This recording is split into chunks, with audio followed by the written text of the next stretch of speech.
Waalaikumsalam warahmatullahi wabarakatuh. Salam sejahtera untuk kita semua, para anggota Aptikom di seluruh Indonesia, Bapak Ibu semua.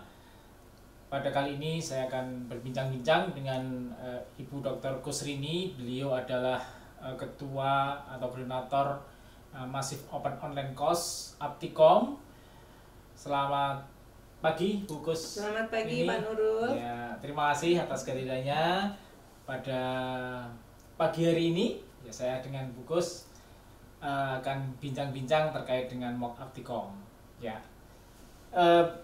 dan juga sudah di launching hari ini tadi, diluncurkan langsung oleh Profesor Nizam. Beliau adalah Dirjen dari Dikti, ya, Pendidikan Tinggi Indonesia di bawah Kemdikbud. Alhamdulillah hari ini sudah di launching peluncuran Open Education MOOC Aptikom, ya. Mungkin Bu Dokter ini bisa sedikit mengulas tadi, Bu, terkait dengan pernyataan dari beliau. Oke, baik.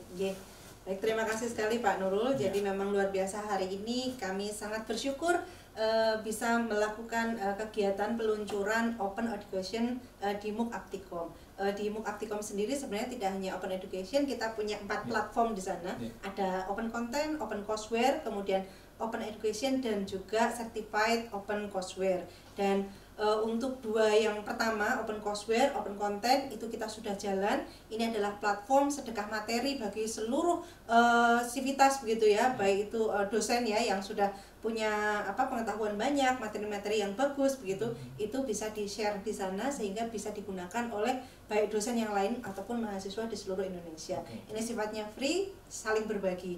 Kemudian yang kedua adalah kita punya Open Education. Di Open Education ini pembelajarannya adalah dengan pembelajaran terbimbing. Tadi Prof. Nizam menyampaikan bahwa MOOC ini akan berjalan baik kalau kita juga memperhatikan salah satunya adalah delivery support. Jadi tidak hanya sekedar menyampaikan kemudian peserta itu belajar secara mandiri, tetapi juga ada pembimbingan begitu dari pemateri. Bagaimana caranya supaya mereka bisa menguasai materi ini, ada evaluasinya, ada asesmennya begitu.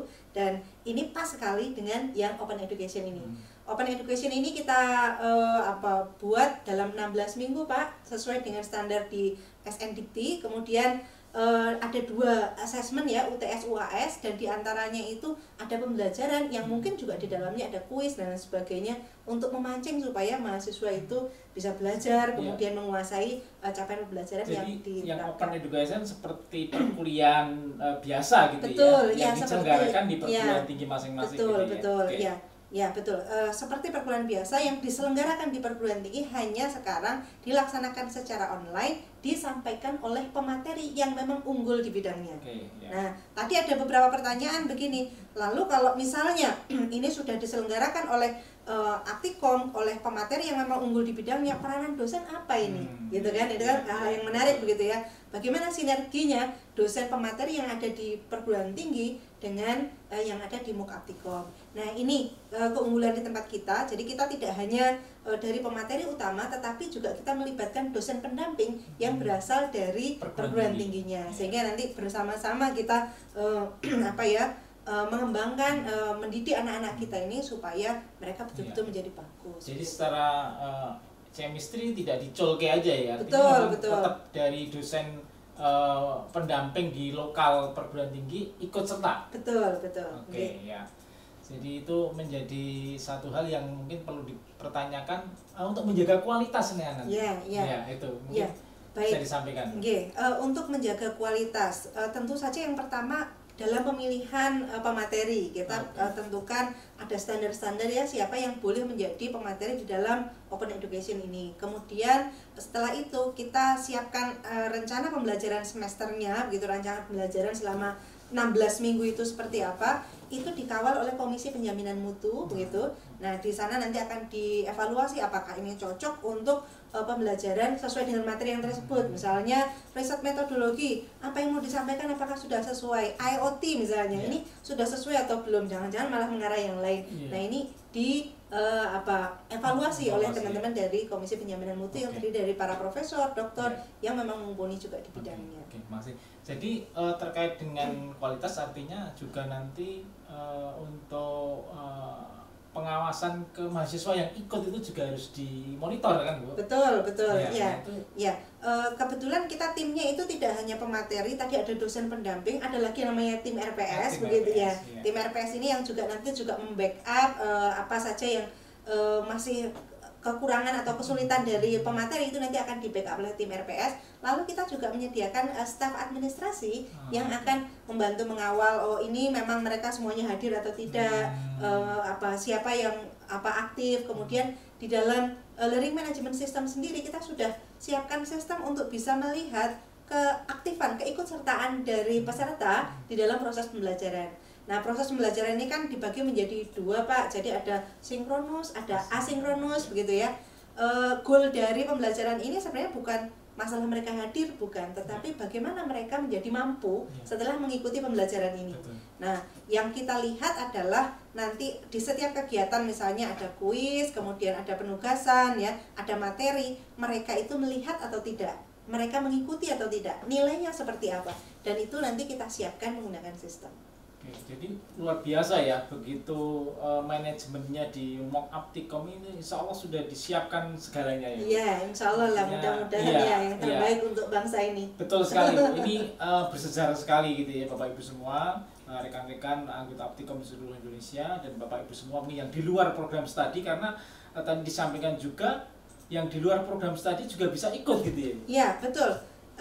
Jadi materi ini tuh disiapkan untuk satu memang mahasiswa program studi informatika, kaitannya mendukung untuk program Merdeka Belajar. Merdeka Belajar Kampus Merdeka. Ada 40 SKS maksimal 2 semester, mahasiswa boleh mengikuti pembelajaran di luar kampus. Mau di mana mereka belajarnya? Salah satunya adalah di sini ya, di dalam open education ini. Nah, lalu apakah harus mahasiswa? Tidak, masyarakat banyak sekali yang sudah bertanya, ada bahkan dari instansi pemerintah, dia sudah supporting di IT-nya misalnya, kok saya masih belum tahu terkait dengan ini, saya ingin melakukan pengembangan diri. Boleh, kita terima ya, tidak masalah. Lalu ada juga yang bertanya, dari luar program studi informatika boleh nggak belajar ini? Boleh, pada materi-materi tertentu yang tidak mensyaratkan mereka harus menguasai apa, saya rasa itu tidak masalah ya, yang dasar ya. Kalau untuk yang advance nanti ada di situ ada prasyarat. Oh, sudah menguasai tentang apa? Menguasai itu bisa dilakukan dengan otodidak ataupun pembelajaran sebelumnya, jadi bertahap begitu. Jadi memang tidak hanya MOOC itu tidak hanya sekedar SKS ya. Iya.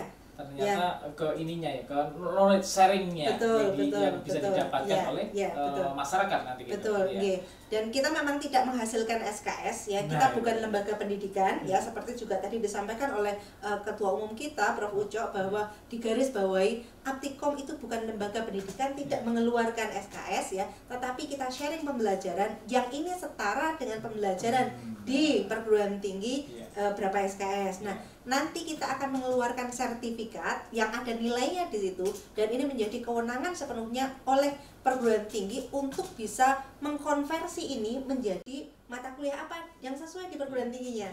Dan tadi yang menarik sekali adalah disampaikan oleh Prof. Nizam, ini boleh dilakukan. Selama ini kan kita masih ragu-ragu. Sebenarnya boleh nggak sih ikut kuliah di MOOC Aptikom terus diakui di perguruan tinggi, itu boleh nggak? Tadi Prof. Nizam sudah menyampaikan dengan jelas beberapa kali bahkan bahwa ini boleh dilakukan. Mahasiswa boleh belajar di luar kampus, mengambil di MOOC Aptikom begitu ya, dari ahlinya, kemudian nanti hasil nilainya yang tertuang di dalam sertifikat diakui oleh perguruan tingginya, dilaporkan oleh perguruan tingginya ke PDDikti. Ya, jadi ini salah satu tentang menjawab program Mas Menteri ya. Iya, betul. Merdeka Belajar Kampus Merdeka. Kampus Merdeka. Ya, jadi Aptikom ini harapannya ini menjadi satu pilihan nanti ya untuk mencari keilmuan ya, di luar kampus tadi ya. Jadi harapannya Aptikom, tim MOOC ini juga harusnya nanti juga ke depan terus untuk berkolaborasi. Betul, gitu. iya, kita tidak bisa sendiri ya. Ilmu itu sangat luas, gak mungkinlah kita semua yang menyampaikan. Pasti ini kita juga membutuhkan talent-talent dari perguruan tinggi begitu. Dan ini biasanya kita evaluasi dari open courseware, open content, mereka yang sudah menyampaikan dengan bagus di sana. Ini mungkin nanti akan kita evaluasi, bisa kita gandeng untuk sebagai pemateri di open education. Jadi ini masih dalam konteks open education, Bapak Ibu semua, rekan-rekan anggota Aptikom. Terus next Bu, setelah ini nanti gimana Bu? Untuk dengar-dengar sudah ada yang ikut ya? Iya. Nah, mungkin Jadi untuk sebelum memberitahu kepada masyarakat betul, juga. betul. Jadi ini bukan omong kosong gitu ya, tapi sebelum launching pun sudah ada yang daftar. Jadi hari ini adalah perdana untuk perkuliahan kita. Nanti malam jam 7 malam ya waktu Indonesia Barat itu kita undang semua peserta yang sudah mendaftar untuk diberikan pengarahan, pembekalan begitu ya, bagaimana proses belajar kita selama 16 minggu ke depan. Nah, saat ini sudah ada 450 lebih peserta yang sudah mendaftar, walaupun launchingnya baru hari ini, tapi memang ini sudah ada beberapa yang mendaftar begitu. Kemudian yang sudah mendaftar perkuliahannya atau pembelajarannya, kita bukan kuliah tapi pembelajaran itu akan kita lakukan mulai hari ini selama 3 bulan ke depan. Kemudian yang lain yang sudah tahu, oh ternyata ini baik, ternyata ini didukung oleh Dirjen Dikti gitu ya, kemudian ada hal positif yang bisa kita ambil, diberikan kesempatan untuk bergabung. Kita ada nanti periode 1 November ada Pak, kemudian ada yang 1 Desember kita mulai juga ada. Jadi kita sudah siapkan 16 materi ya pembelajaran, dari artificial intelligence, kemudian ada pengantar IoT, pengantar deep learning, machine learning, riset metodologi, ada IT audit, ada apalagi ya, banyak, ada 16 Pak, 16, ya. komputer network dan sebagainya. Ya. Jadi apa namanya, untuk RPS-nya dan semua sudah istilahnya memang kualifikasinya sudah diatur gitu ya, dimonitoring, dievaluasi ya. Dan jangan lupa ini dosen-dosennya itu luar biasa gitu ya. Jadi ini sesuatu yang mungkin perlu dioptimalkan masyarakat ya. Jadi nanti mahasiswa yang di Papua ya gitu ya bisa diajar dosen yang di UI gitu ya, gitu. Seperti itu bisa diceritakan. Iya, betul. Jadi ini adalah sebagai usaha untuk pemerataan ya, pemerataan sumber daya begitu kan.